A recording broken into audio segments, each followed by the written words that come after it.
આખો દાડો કામ કામ કામ આખી જિંદગી એમના વૈતરા જ ફૂટો કામવાળી બનાવીને મૂકી દીધી છે મને. શું બડબડ કરે છે લ્યા?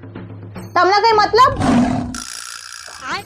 બસ પત્યું, ઘુસી ગયા પાછા ફોનમાં. એટલે પણ તારે કઈ કામ હોય તો બોલ ને યાર. હાવ કર્યા બધા કામો, એક કામવાળી તો બંધાતી નહીં તમારાથી. અરે યાર એ ખૂબ જ એટલા ઘરમાં શું કામવાળીની જરૂર પડે? હા તે જાતે કરો ને કોઈ દાડો તો ખબર પડે. ના જોઈએ તો મોટી ખોબાવાળી. હજુ તમારા લીધે મારા ઘરવાળા મને સંભળાવે છે.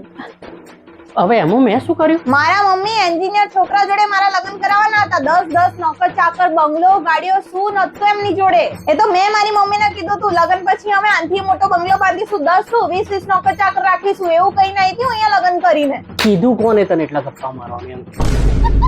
હા યાર ઓકાતમાં રહી વાત કરીએ આપણે. સામે વાળા માણસની પરિસ્થિતિ જોવો તમે કે ભગવાને મોઢું આપ્યું એટલે સોલ જ કરવાનો આખો દાડો. વાત કરવી જ બેકાર છે તમારા જોડે. ના લેતી જા. આના કરતા તો વિધિ જોડે લગ્ન કરના કરતા તો સારું હતું. એટલી ક્યુટ છોકરી હતી બાપડી. ને આજો લઈને આવો આખો દાડો ખૂબ જેવું મોઢું કરીને ફરતી હોય.